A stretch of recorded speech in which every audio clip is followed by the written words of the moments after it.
जय हिंद दोस्तों, सैनिक समाचारों में आपका हार्दिक स्वागत है। सबसे पहले दोस्तों बात करूंगा हेडलाइंस की। हाँ, यदि आप एक्स सर्विसमैन हैं तो आपको डीजीआर और department of ex serviceman welfare की तरफ से लाखों रुपए का अनुदान मिलता है और कोल इंडिया का रजिस्ट्रेशन 20 जून से शुरू हो गया है दोस्तों। और इसकी एक वेबसाइट है, उस पर जाकर के आप लॉग इन कर सकते हो, रजिस्ट्रेशन कर सकते हो। और दोस्तों अब नहीं होगी रिकवरी। हाँ जी दोस्तों, यानी पेंशन है या पेंशन जाने वाले लोगों के साथ लाखों की रिकवरी को लेकर एनसीजेएसएम स्टाफ साइड ने यानी फाइनेंस मिनिस्टर के डिपार्टमेंट ऑफ एक्सपेंडिचर के सचिव को दिया एक ज्ञापन और उन्होंने क्या रखी शर्तें। आइए दोस्तों अब बात करूंगा हमारे दो सूबेदार मेजर ऑनरी कैप्टन परमवीर चक्र विजेता का सम्मान आर्मी हेडक्वार्टर की तरफ से। जरा देखिए इनकी तस्वीर और इन्हें करिए अप्रिशिएट। और जवानों के साथ बैंक की तरफ से धोखाधड़ी। हाँ जी दोस्तों, जीता जागता उदाहरण। हाँ जी दोस्तों, यदि आपको लोन चाहिए, लोन के नाम पर ठगी किस प्रकार होती है जरा देखते हैं। और मैं बात करूंगा आगरा में पत्नी ने पति को निपटा दिया और बाथरूम के अंदर दफना दिया। इतनी क्रूरता शायद आपने पहले कभी नहीं सुनी होगी। तो आइए दोस्तों खबरें करते हैं विस्तार से। सबसे पहले मैं बात करूंगा department of ex serviceman welfare जो एमओडी का हिस्सा है और इसके अंदर आती है केएसबी, उसके नीचे आता है राज्य सैनिक बोर्ड और जिला सैनिक बोर्ड। जिला सैनिक बोर्ड आपकी कितनी मदद करता है ये आप अच्छे तरीके से जानते होंगे। वहां पर मात्र औपचारिकता होती है और कुछ नहीं, बहुत सारी स्कीमें हैं। हाँ, रक्षा मंत्रालय एक्स सर्विसमैन वेलफेयर फंड की तरफ से जो स्कीम है, क्या आपको इनके बारे में पता है? आपको पता है कि आपके बच्चों को शिक्षा के लिए एक अनुदान मिलता है, यानी विवाह के लिए मिलता है, चिकित्सा के लिए मिलता है, डिसेबल सोल्जर के लिए मिलता है। तो इसी के ऊपर पूरी जानकारी और इसकी वेबसाइट। दूसरा, अभी हाल ही में एक लेटर निकला है कोल लोडिंग एवं परिवहन योजना, और जिसको डीजीआर की तरफ से पूरी मैं वेबसाइट आपके सामने लाऊंगा। एक एक लेटर, डॉक्यूमेंटेशन, प्रक्रिया पूरी उसमें आपको दिख रही होगी सामने। नहीं है तो आपको और जानकारी चाहिए तो मैं एक नंबर आपके साथ शेयर करूंगा। रक्षा मंत्रालय के पूर्व सैनिक कल्याण विभाग के अंतर्गत पुनर्वास महानिर्देशालय ने डीजीआर ने कोल इंडिया लिमिटेड सीआईएल के साथ एक ज्ञापन पर हस्ताक्षर किए। इस समझौते के तहत सीआईएल की सहायक कंपनियों में कोयलों की लोडिंग परिवहन के लिए पूर्व सैनिकों को नियुक्त किया जाएगा। इस योजना से सभी रैंक के पूर्व सैनिक, उनकी विधवा, आश्रित और विकलांग पूर्व सैनिकों को लाभ मिलेगा। इस योजना के तहत 5 ईएसएम अधिकारी एक प्राइवेट लिमिटेड कंपनी बनाएंगे जो सीएल की सहायक कंपनी में कोयले की लोडिंग और परिवहन के लिए 4 लोडर और 40 ट्रक संचालित करेगी। इस योजना के तहत 24 एक्स सर्विसमैन जेशुआर ट्रक मालिक के रूप में लाभान्वित होंगे। प्रत्येक कंपनी में 60 विधवाएं, अनाथ बच्चे, विकलांग एक्स सर्विसमैन कल्याणकारी योजना के लाभार्थी होंगे। एक एक्स सर्विसमैन कंपनी सीआईएल उस सहायक कंपनी में अधिकतम 7 वर्षों तक काम कर सकते हैं। कोयला योजना के लिए ऑनलाइन पंजीकरण 20 जून 2026 से डीजीआर की वेबसाइट www.dgrindia.gov.in पर शुरू हो गया है। योजना का आवंटन पहले आओ पहले पाओ के आधार पर होगा और योजना की प्रत्येक श्रेणी के लिए प्रतीक्षा सूची बनाई जाएगी। यह योजना पूर्व सैनिकों के लिए स्वरोजगार के अवसर पैदा करेगी और योजना के लाभार्थियों को निश्चित मासिक आय प्रदान करेगी। जैसा कि आपके सामने रखा गया था, आप 1 लाख रुपए जमा कराएंगे, आपको 4,000 रुपए महीना घर बैठे। और इसकी पात्रता, इसके लेटर, इसका नियम, इसकी वेबसाइट जरा हम इसके साथ शेयर कर रहे हैं, तो इसका पूरा फायदा उठाइए। अभी मैं बात करूंगा पूर्व सैनिकों को 2026 में केएसबी से कौन सी कल्याणकारी योजनाओं से यानी आपको वित्तीय सहायता मिलती है। पात्रता और लाखों की व्याख्या मैं आपके सामने करना चाहता हूं। जैसा कि आप पूर्व सैनिक हैं, विधवा हैं, उनके आश्रित बच्चों के लिए कल्याणकारी योजना department of ex serviceman welfare जो एमओडी का हिस्सा है, और उसके अंदर आता है आपको केंद्रीय सैनिक बोर्ड और राज्य सैनिक बोर्ड, स्टेट में काम करता है, जिला में जिला सैनिक बोर्ड। अब आपको इनकी वेबसाइट पे जाना है डीएसडब्ल्यू की पे, और वहां से हर चीज आपको मिलेगी, आप डाउनलोड कर सकते हो। यदि जैसा कि मैं आपके सामने रख रहा हूं कि आपके पास बेटियां हैं और बेटियों की शादी के लिए आपने 50,000 का क्लेम करना है, 2 बेटी के लिए 1 लाख का क्लेम करना है, तो पूरा प्रोसेस में यहां आपको दिख रहा है और कौन कौन से डॉक्यूमेंटेशन है, कितने दिन की प्रक्रिया है, कि क्या क्या चीजें लगती हैं, आप ऑनलाइन इसको कर सकते हो। यदि आप नहीं कर सकते हो तो आपको मैं सैनिक हेल्पलाइन का नंबर साझा करूंगा और ये लड़का अच्छे तरीके से आपका काम करेगा। अब केंद्रीय सैनिक बोर्ड के बारे में बताया, आप जितना भी है रक्षा मंत्रालय का जो फंड आता है उसमें आप देख सकते हो कि कौन पात्र है और कौन पात्र किसके लिए नहीं है। जरा सुनते, एक्स सर्विसमैन सैनिक निर्धन है यानी गैर पेंशन भोगी कुछ पेंशनर हैं, उनको भी एक मुफ्त राशि मिलती है जिसकी बढ़ोतरी हुई है। एक्स सर्विसमैन के बच्चों को शिक्षा भत्ता मिलता है, चाहे वो आप पेंशन ले रहे हो या नहीं ले रहे हो वो आपको मिलता है। 100% आपको जो डिसेबल हैं उनको बच्चों के लिए मिलता है। एक्स सर्विसमैन के पुत्रियों के विवाह के लिए मिलता है हवलदार तक। चिकित्सा के लिए मिलता है, जिनको पेंशन नहीं मिलती है उनके लिए। और एक्स सर्विसमैन के लिए आपको सब्सिडी मिलती है घर के लिए। और तमाम जो प्रक्रियाएं पूरा लेखा जोखा एक बार हम आपके साथ शेयर करना चाहते हैं। वर्ष 2026 में केएसबी की कल्याणकारी योजनाओं में आर्थिक रूप से संकटग्रस्त पूर्व सैनिकों के लिए, विधवाओं के लिए, 65 साल से अधिक सैनिकों के लिए, हवलदार और समकक्ष के लिए, और उन्हें कोई पेंशन नहीं मिले, इन सब के लिए ये कल्याणकारी योजना है। इनकी पात्रता है, पहले जो जिसको पेंशन नहीं मिली थी 4000 की जगह 8000 कर दिए। और माताओं के लिए जो विधवा हैं उनके लिए शिक्षा अनुदान दिया गया है। विकलांग बच्चों के लिए 100% विकलांग बच्चों उन्हें 3000 रुपये प्रतिमाह कर दिया गया है। पुत्री के विवाह का हमने आपको बता दिया, पेंशन भोगी है, गैर पेंशन भोगी की बेटियों के लिए 2 बेटियां हैं उनके लिए सीधा सीधा आप देख सकते हो 1 लाख का है अभी, यानी पहले 50,000 था अभी 1 लाख कर दिया गया है। विधवा और पुनर्विवाह का भी इसमें दिया गया है, हवलदार रैंक तक लागू किया गया है। और इसके साथ चिकित्सा उपचार के लिए अनुदान, यानी जो गैर पेंशन भोगी हैं उनके लिए आपको मेडिकल के लिए एड्स मिलता है। और विधवाओं के लिए व्यवसायिक प्रशिक्षण अनुदान, यदि आप विधवा हैं आपको कुछ रोजगार करना है तो उसके लिए पैसा मिलता है, 50,000 रुपए तक की राशि मिलती है। और इस तरीके से आप इसका फायदा उठा सकते हो। तो दोस्तों ये थी जो, क्योंकि लेटर कोल इंडिया का निकला है और जिला सैनिक बोर्ड में कोई अटेंड नहीं कर रहा है, आप इसकी वेबसाइट पे डीजीआर की, केएसबी की पे जाइए, फायदा उठाइए, नहीं तो आप संपर्क करके कहीं भी काम करा सकते हो। अब मैं बात करूंगा, हाँ जी दोस्तों, जिस तरीके से आप रिटायरमेंट आते हो उस समय आपका फाइनल एफएसए बनता है और आपकी रिकवरी कर ली जाती है।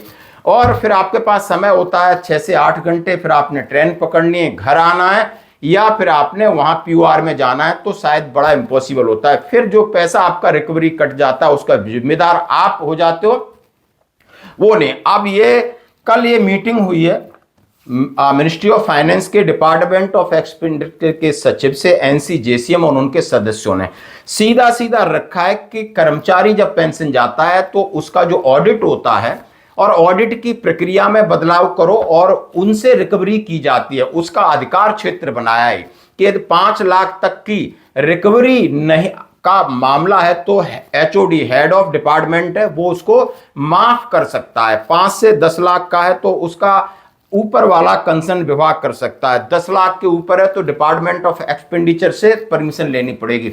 ऐसा नहीं हो रहा है, यानी इन कर्मचारियों और पेंशनरों के साथ जबरदस्ती वसूली की जा रही है, उनकी पेंशन कटौती की जा रही है, उनके फंड से जो भी पैसे पेंशन रोक दी जा रही है। तो ये नहीं होना चाहिए, क्योंकि इन्होंने सीधा सीधा कहा है DOPT office memorandum 2 March 2016 should strictly implemented by all ministry department and its lower formation public unit etc. Non-implementation of the office memorandum dated 2nd March 2016 should attract appropriate action. इसमें सीधा सीधा लिखा है ये इंडिविजुअल की गलती नहीं तो आप रिकवरी नहीं कर सकते हो। यदि उनके पास पैसा ज्यादा चला भी गया है तो आपको माफ करना होगा, और माफ की उन्होंने कंडीशन बताई है, waiver the recovery over payment which falls under the 5 category situation given on department का जो लेटर है उसमें 5 लाख तक की डिपार्टमेंट अंदर ऑफिस कर सकती है। Recovery over payment above ₹5 lakh and up to 10 lakh may be delegated respect to ministry और डिपार्टमेंट, और recovery of over payment 10 lakh only may refer department of expenditure. उन्होंने इस बात दिया, और साथ ही उन्होंने ऑडिट की प्रतिक्रिया पर बड़ा एक नाराजगी व्यक्त की है कि इंडिविजुअल पेंशन जा रहा है उसका पूरे डॉक्यूमेंट का ऑडिट होता है। जब तक हर साल ऑडिट होता है उसको आगे ऑडिट करना चाहिए, न कि वो पूरा ऑडिट करके लाल कलम चला करके कहीं ना कहीं किसी की लाइफ यानी फ्यूचर है जो फाइनेंशियल उसको पैसा मिलना है उस पर कहीं ना कहीं कैंची चला के चला जाता है और उसके बाद फिर सौदाबाजी होती है, जैसा कि आपने पीयूआर में देखा होगा, जैसा कि आपके रिटायरमेंट के समय हुआ होगा। कई लोग इस पीड़ा से गुजर रहे हैं। तो दोस्तों अभी स्ट्रिक्टली इसको फॉलो करने की जरूरत है। अब बात करूंगा, हाँ जी दोस्तों, आप ये देखिए, ये हैं ग्रेनेडियर योगेंद्र सिंह यादव हैं, और वैसे आज वर्तमान में ये सूबेदार मेजर ऑनरी कैप्टन है। हर जगह आपने देखा होगा, प्रोग्रामों में देखते होंगे। कारगिल युद्ध के दौरान ग्रेनेडियर योगेंद्र सिंह यादव, यानी ग्रेनेडियर शब्द का ये ग्रेनेडियर रेजिमेंट से और ये सिपाही थे। 99 में ऑपरेशन विजय हुआ है, अभी ये रिटायर्ड हुए हैं, तो आप समझ सकते हो 2 से 3 साल इनकी सर्विस थी। 18 ग्रेनेडियर घातक प्लाटून का हिस्सा थे। जैसे ही टाइगर हिल पर कब्जा करने का कार्य सौंपा गया, उन्होंने 16,500 फीट की ऊंचाई पर स्थित लक्ष्य को हासिल करने के लिए रस्सी बांधने वाली टुकड़ी का नेतृत्व करने के लिए स्वेच्छा से आगे आए। गंभीर रूप से घायल होने और दुश्मनों की गोलीबारी में अपने टीम कमांडर 2 साथियों को खोने के बावजूद उन्होंने लड़ाई जारी रखी। 4 दुश्मन सैनिकों को मार गिराया, अपनी प्लाटून को लक्ष्य पर कब्जा करने के लिए प्रेरित किया। उनकी असाधारण बहादुरी, अदम्य भावना के लिए परमवीर चक्र से सम्मानित किया गया। एडीजीपीआई की तरफ से अभी ये फ्रेश एक रिव्यू निकला है। मतलब कहने का है, एक सिपाही इतना साहसी, गोली भी लगी है लेकिन मौत का भय नहीं, बिल्कुल, क्योंकि साथियों की मृत्यु हो चुकी थी, तो उन्होंने वो चीज करके दिखाई जब सिपाही थे, और उसका आप समझ सकते हो अप्रिसिएशन उनकी ताउम्र रहेगा, क्योंकि परमवीर चक्र विजेता है Subedar major honorary captain Yogendra Singh. हम सैनिक जीवन चैनल की तरफ से हार्दिक शुभकामनाएं देता है, आप हमारे लीजेंड हो। अब मैं दूसरे लीजेंड की बात करूंगा, rifleman Sanjay Kumar, J&K rifles के, अभी रिटायर्ड हुए हैं पिछले 3-4 महीने पहले। ये कारगिल युद्ध के दौरान 13 जम्मू एंड कश्मीर राइफल्स के राइफलमैन संजय कुमार .4875 के फ्लैट टॉप पर कब्जा करने के लिए तैनात हमलावर टुकड़ी का हिस्सा थे। वे आक्रमण का नेतृत्व करने वाले स्क्वाड्स थे, जिन्होंने असाधारण साहस का प्रदर्शन करते हुए दुश्मन की भारी गोलाबारी के बीच धावा बोला। भीषण आमने सामने की लड़ाई में कई दुश्मन सैनिकों को मार गिराया, जिससे लक्ष्य पर कब्जा करने का मार्ग प्रशस्त हुआ। उनकी असाधारण वीरता के लिए परमवीर चक्र से सम्मानित किया गया। बड़ी खुशी की बात है, संजय साहब अभी रिटायर्ड हुए हैं और अपनी एक खुशहाल और एक रेस्पेक्टिव जिंदगी जी रहे हैं। वो हम सब के लिए प्रेरणा का स्रोत है। हम उन्हें हार्दिक अभिनंदन करते हैं, मुबारकबाद देते हैं। तो दोस्तों ये थी खबरें।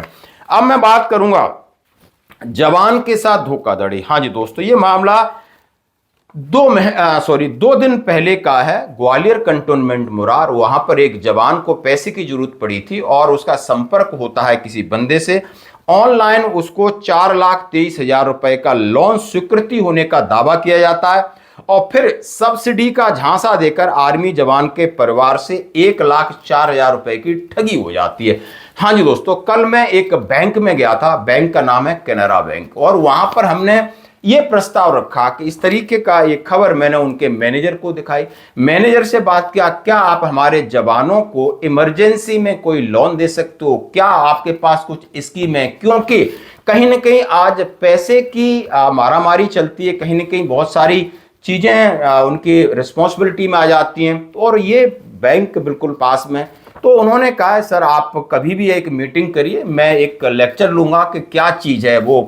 इसलिए मैं आपसे कह रहा हूं, किसी भी प्राइवेट एजेंट, प्राइवेट बैंक के चक्कर में मत पड़िए। बहुत सारी जानकारी के अभाव में बहुत सारी ऐसी सुविधाएं जिनका आप लाभ उठा सकते हो सस्ते ब्याज दर की। मुरार कैंट में रहने वाले भारतीय सेना के जवान, उनकी पत्नी साइबर ठगी का शिकार। ठगों ने पहले 4,23,00,000 रुपए का लोन दिलाने का दावा किया और रकम खाते में आने के बाद कहा कि लोन पर मिलने वाली सब्सिडी के 99,000 रुपए आपको वापस करने होंगे, 6 महीने बाद आपको आ जाएंगे। लेकिन पैसा मिला न मिला, लेकिन उनसे यानी 99,000 और कुछ लिए 1,04,000 की ठगी हो गई है। फिर उन्होंने यानी कॉल किया, साइबर ठगी का मुकदमा किया, और ये बैंक का नाम बताया रांची के अंदर। आप इस तरीके के देख सकते हो। हाँ जी दोस्तों, अब मैं बात करूंगा आपको, पत्नी से अब डर लगने लगा है। हाँ जी दोस्तों, सबसे विश्वसनीय और सबसे कहते हैं ये मेरी जान है, ये मेरे दिल में रहती है। जो जान है अब वो जान ले रही हैं। अब वो दिल में तो रह रही, लेकिन दिल में घुस करके आपको पॉइजन निपटा रही हैं। ऐसा ही मामला आगरा के अंदर आया। आपका बड़ा सोचने और गंभीर वाली बात है। यह है, आपने नीले ड्रम की बातें देखी होगी, आपने सिया की बात देखी होगी, कितनी बेशर्मी से ये फिंगर दिखा रही है मीडिया के सामने। मुझे बोला मुझे कोई फर्क नहीं पड़ता, मैंने अपने मंगेतर को टपकाया, मुझे कोई फर्क नहीं पड़ रहा है, इसका मतलब ये होता है। अब ये बेशर्मी की इंतहा है। आप एक और आप केस दे सकते हो, सिकंदरा क्षेत्र की रेणुका धाम कॉलोनी। पत्नी पर आरोप, उसने पति को खीर में नींद की गोलियां दी और फिर पति को निपटाया, और निपटाने के बाद उसके बाथरूम के अंदर नीचे सब कुछ कर दिया, टाइल्स लगा दी, और उसके बाद उसने गुमशुदगी की रिपोर्ट, FIR, रिश्तेदार नातेदारों को रोना धोना सब कुछ कर दिया। और ये हैं थे मिस्टर भरतपुर, राजस्थान निवासी 44 वर्षीय सुरेंद्र कुमार शर्मा। अपनी पत्नी रूबी और 2 बेटियों के साथ आगरा रेणुका धाम में रहते थे। 18 मई के बाद पत्नी ने परिजनों को बताया कि हमारा पति लापता है, और उनके बड़े भाई दुनिया घूम रही थी। आप देख सकते हो बाद में एक सुराग मिलता है फोन के जरिए, फिर बहुत बड़ी कहानी निकल के आती है, लेकिन वो हिरासत में है, पुलिस उनको लेके जा रही है। आप देख सकते हो कितनी पुलिस कितनी पब्लिक हैरान है। हाँ जी दोस्तों, रूबी के घर का बाथरूम करीब 10 फीट लंबा 4.5 फीट चौड़ा है। उसी के फर्श के नीचे पुलिस ने सुरेंद्र कुमार का कंकाल बरामद किया। नींद की गोलियां खीर में देकर पत्नी ने उनको निपटाया, लेकिन ये काम अकेले नहीं कर सकती। आखिर क्या वजह थी, उनका साथी कौन था, इसकी तलाश है तो जारी। तो दोस्तों ये जो जान है अब ये ले रही हैं आपकी जान। धन्यवाद दोस्तों।